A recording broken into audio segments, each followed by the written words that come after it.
どうもこんにちは、川口の健です。靴職人です。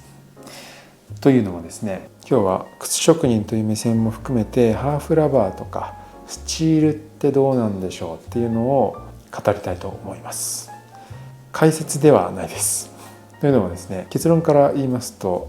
ハーフラバーやスチール、装着も未装着も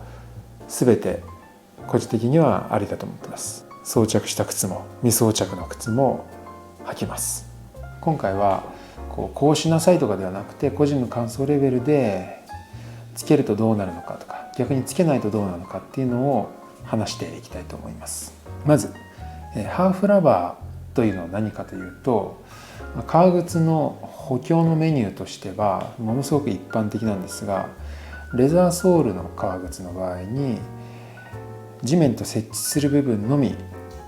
薄いゴムを貼ります。このゴムの厚みは、メーカーや種類によって様々ではあるんですが、だいたい平均して 1.8 ミリぐらいです。これを貼ることによって雨への耐性だったり滑り止めという効果があるとされています。そしてスチールですね。トースチールとかヴィンテージスチールとかって言われるんですが、つま先に鉄のプレートを装着します。なぜつま先にプレートをつけるかっていう理由としては、つま先はですね、ソール、特にレザーソールなんですけど、レザーソールの中でも削れやすいんですよね。すぐ摩耗します。これは、摩耗しないような作り方っていうのをいろいろできるはできるんですけど、一般的なドレスシューズっていうのはやっぱりつま先が摩耗しやすいです。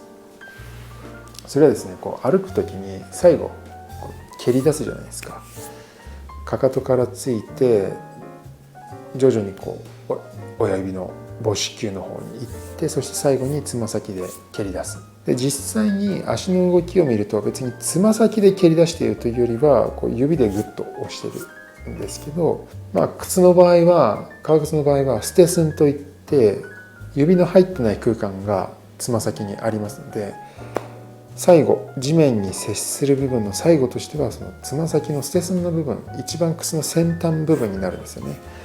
で、これがレザーソールがまだ馴染んでない状態だと、このつま先の一番先端の部分が一番摩擦がかかってしまうんですよね。それで局所的にグッとつま先の先端だけ摩擦がかかりますので、特に削れやすいです。つま先は曲がらないので、曲がる部分ではないので、硬い鉄のプレートがついていても大丈夫。この靴、自分用の靴なんですけど、これレザーソールでつま先のスチールもつけずに、ハーフラバーも貼らずにレザーソールそのままで履いています。やはりつま先の部分は最も先に削れてきています。わかりますかね。ここに糸が見えてるじゃないですか。これ結構削れてきてるんですよね。ソールの厚みっていうのはこれぐらいあるんですけど、つま先の部分だけ少なくなっているのがわかると思います。こういうふうにどんどんつま先ばっか削れちゃうので、つま先ね、正直これもギリギリです。ウェルトというところにこの削れが達する前に何らかの補修をする必要があります。そうしないと靴の寿命が極端に短くなっちゃいます。なのでこれもうそろそろ補修が必要なんですけど、こういうふうにどんどん削れていくので、だったら最初からこういうふうに鉄の補強を入れておけば、鉄はもちろんレザーより硬いので削れ防止できるんじゃないかということなんですよね。で、この削れ防止に関して言えば、先ほどの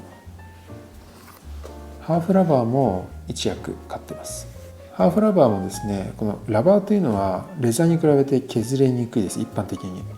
というのも粘りがありますので、摩擦してもこの弾力の中にそれをちょっと吸収するようなところがあるんですよね。なのでこのハーフラバーも鉄ほどではないですが、レザーよりは削りにくいということで、つま先の削れ防止には意味があります。じゃあちょっとスチールの話が長くなっているので、スチールからもうちょっと詳しくいくと、これはもちろん鉄です。これのメリットは先ほど言ったように削れ防止ですね。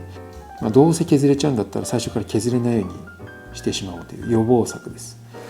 ただデメリットも正直いくつかあります。一つ目、デメリットはですね、鉄が硬すぎるということですね。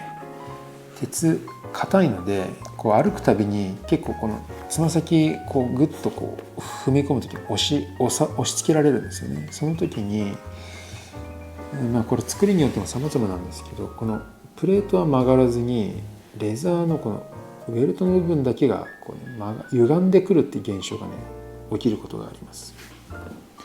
なのでこういうふうにスチールがなければ削られることによって歪みを防止できているところがスチールついてるとちょっと歪みやすいっていうのが一つありますね。これは時と場合にもよるんで全部が全部歪むというわけではないです。もう一つ欠点としては鉄鋭利なので、これによって誰かを怪我させるっていうことは聞いたことがないし、僕もやったことないしやられたこともないんですが、この靴同士ですね、両足にプレートってついてるんで特に問題ない普通の歩き方をしていればつま先とこのつま先のプレートが左右の靴に触れる瞬間というのはあんまりないんですけど、歩き方の癖だったり何か突発的にあってよろけたとかっていう時につま先が例えばこのもう片方の靴の内側をこう擦ってしまうっていうことはあります。実際ありますね。そうすると今この鉄っていうのはこれ仕上げの時にはあんまり角立たないように削ってあるんですけど、履いてるうちに摩擦で結構切れ味良くなってたりするんで、そうするとガッとこすった時に皮の表面を少しね切ってしまう、傷をつけてしまうっていうこともありえます。でデメリットその3としては交換がちょっと面倒くさいというところですね。スチールも硬いんですけどもちろん削れます。で削れていったらこのスチールが今これ、厚みとしてね 1.5 ミリぐらいあるんですけどなくなっちゃうんですよね。そうするともう意味がないのでじゃあ交換しようかっていうことになるんですけど、スチールってネジで止まってるんですよ。革にネジを打ち込んで止めてあるので、これ取ってまた同じネジ穴使おうと思うともう使えないですよね。緩くてすぐ取れちゃいますので、なので別な形のスチールをつけるか、それかちょっと大きさ違いの穴が少しずれるようなスチールをつけるか、もしくはスチールを取っ払ってゴムとか革でもう補強してしまうっていうことをやることになりますね。ただですね、このつま先というのはいつ一番削れるかというと履き始めです。履き始め、このレザーソールやアッパーが馴染んでない状態だとやっぱり曲がりにくいんですね。靴がこういうふうに靴がこの屈曲部分で曲がりにくくて、それによってこの踏み出しの時、蹴り出しの時に削れやすくなってしまうんですよね。ただスチールがこうやって削れ切ってくる頃っていうのは割とアッパーもソールも馴染んでくる頃合いなので、もう一回スチールつけなくても最初に比べれば削れの度合いはかなり緩やかになっていることが多いです。ですのでおすすめとしては最初スチールつけていたのであれば交換のタイミングでスチールじゃなくてレザーかラバーで補強し直すっていうのがおすすめですかね。でこのスチールなんですけど結構音ってどうですかねって心配される方いるんですよね。鉄なのでカチカチうるさいんじゃないかっていうことなんですけど、実際うるさくないです。歩き方によってはうるさい場合もあるかもしれないですけど、普通に地面を歩く場合にはかかとに鉄ついたらめっちゃうるさいんですけど、つま先っていうのは最後蹴る時ぐらいなのでカチカチというよりは、たまにジャっていうぐらいですかね。毎回は言わないです。もし言うようであればちょっと歩き方に癖があるので改善してもいいかもしれないですね。階段登る時なんかは割と落とします。つま先で階段って登るじゃないですか。かかとまで、階段の中に収まらない場合って駅の階段とかってこの辺だけ足乗せると思うんですけど、そういう時にパチパチっていう音がしたりします。これね、僕はあえてちょっと音をさせたくなります。スチールつけているっていうのをちょっと楽しめるポイントの一つかなと個人的には思ってますね。ということで、個人的にはスチールは割と肯定的でして、もちろんこの削ってからつけるっていうこともできるんですけど、こういうふうに削ってからつけることができます。実際このスチールっていうのはソールの厚みに合わせるためにスチールを装着する分の厚みを削ってからつけてるんですよね。もしスチールを後から装着する場合っていうのはこの糸ですね、アウトソールステッチ、出し縫い糸を切るような形でこう削って装着することになる場合が多いです。もしこういったオーダー靴で最初にスチールつけておくことができるということであればつけるのはおすすめです。ただ新品の靴を修理屋さんに持ち込むとか、少し削れた靴をスチールつけてくれっていう修理屋さんに持ち込む場合でも、それによってソールがこう開いてしまう、ソールが剥がれてしまうという心配はあまりしなくても大丈夫です。というのがスチールですね。いろいろ意見はあると思うんですが、僕はこんな感じかなと思ってまして、個人的にスチールの装着率、レザーソールであれば装着率はそうですね6割7割ぐらいですかね。比較的スチールつけちゃうことが多いです。さて次はハーフラバーですね。ハーフラバーはスチールよりも賛否分かれるところかもしれないです。ハーフラバーですね、すごく実用的です。正直僕は最近ハーフラバー結構貼っちゃってます。というのもですね、やっぱり滑り防止にかなり役立ちます。 1.8 ミリという薄いゴムなんですけど、グリップ感、ちょっとクッション感も出ます。なので、雨の日も履きたいっていう靴であれば、それでレザーソールであればほぼ確実につけた方がいいと思います。特に駅の構内とかああいうタイルが濡れるとめちゃくちゃレザーソール滑りますんで、ラバーソールあるだけでもうだいぶ安心感が違います。あとはやっぱ砂利道とかもレザーソール滑るんで、そういうとこもハーフラバーがあると安心ですね。ハーフラバーをつけるメリットというのはやっぱり雨でも滑りにくい、いろんな路面で滑りにくいことですね。あともう一つはレザーソールが減らないんですよね。ハーフラバーつけてる時ってハーフラバーが地面につくので、どんどんハーフラバーが削れて薄くなります。でハーフラバー薄くなって替え時だな、穴開いたりとかすごく薄くなって滑りやすくなったりするんですけど、そういう時はハーフラバーだけを剥がして、そしてまた貼るんですよね。そうするとまた新しいハーフラバー 1.8 ミリの厚みが出るので、それが今度なくなるまでまた入って、でハーフラバーだけを交換っていうことが可能になります。革靴ってオールソール交換、ソールの全特化ってできるんですけど、やっぱ靴にも負担かかりますし、金額と時間もかなりかかっちゃうので、ハーフラバーの簡易的な修理だけで定期的に交換して寿命を延ばすっていうのは、これかなりメリット大きいと思いますね。ただハーフラバーの交換も永遠にできるわけじゃなくて、ハーフラバーを貼る時っていうのはこのレザーソールを接着できるようにヤスリで削るんですよね。で削って貼って、でまた剥がして、で削って貼ってってやるので、ハーフラバーを貼るたびにどんどんソールっていうのは徐々に薄くなっていきます。ハーフラバーを何度も貼って、そしてオールソールして、でまたハーフラバーを何度も貼ってオールソールしてっていうのがかなり靴にとっては長持ち、コスパよく長持ちするかもしれないですね。ただハーフラバーのデメリットなんですけど、デメリットはですね、まず一番はレザーソールの感触が失われるっていうところですね。失われるというか少なくなる。レザーソールの感触で僕が今言ったのは、ここの屈曲性、足なじみの感じプラス地面についた時の摩擦の感触ですね。摩擦の感触で言えばやっぱラバーとレザー全然違うので、それが滑りにくさの違いなんですけど、レザーソールの地面に当たった時の感触ってなんていうか、やっぱレザーソールでしか味わえないものがあるんですよね。僕はレザーソール好きなので、そこが失われてしまうっていうのは気持ち的にテンション的な部分も影響はあります。最近は最初ハーフラバー貼っちゃいますって言ってたんですが、僕がこの靴を作り始める前、靴をたくさんコレクションしていた時にはハーフラバー率っていうのは非常に低くて、レザーソールの靴のうち9割はレザーソールのままでしたね。それぐらいレザーソールっていうのはそういった足の感覚だったり、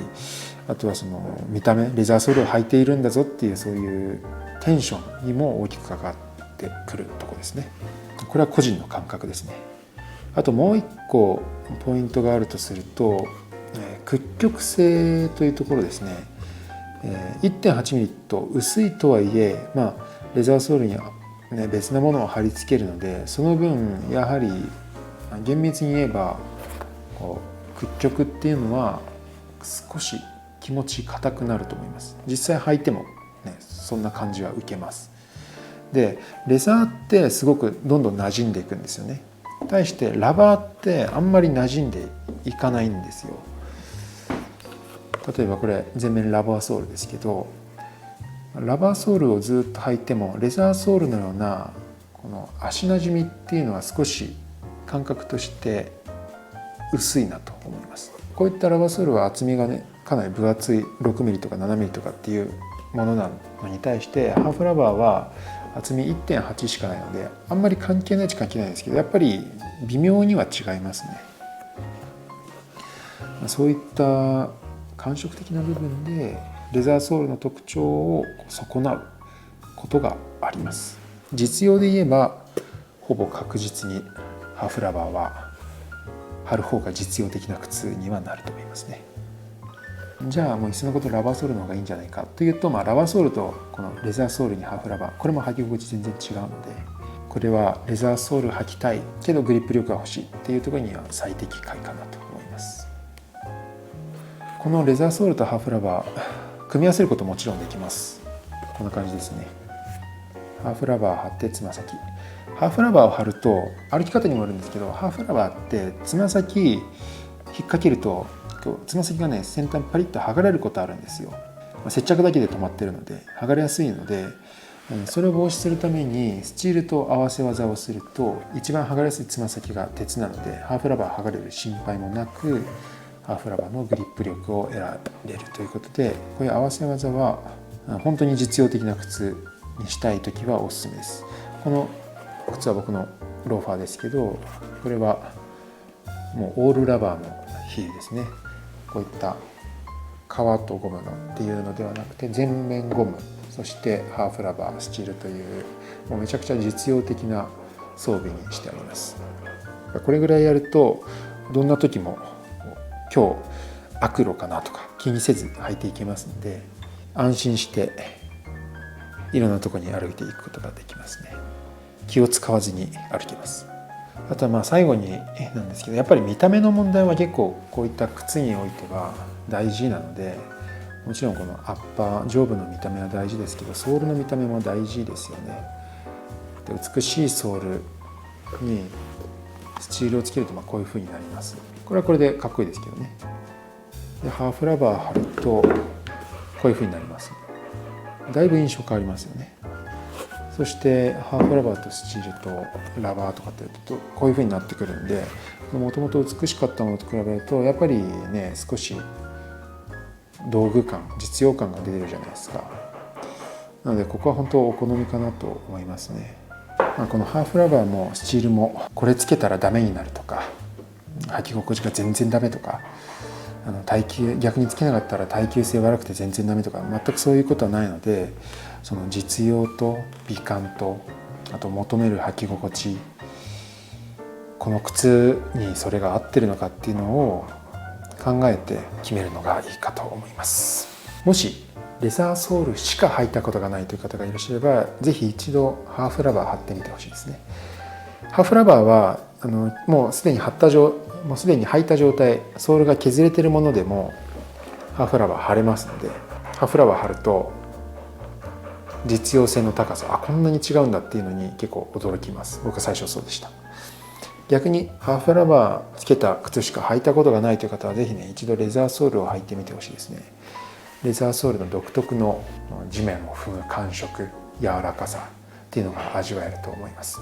もしこの YouTube のコメントでもいいですし、展示会とかもしオーダーいただく際とか、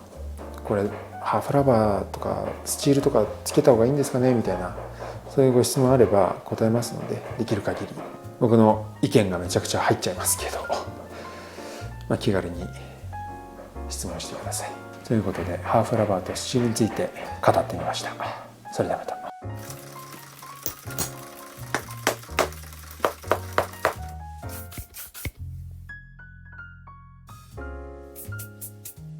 す。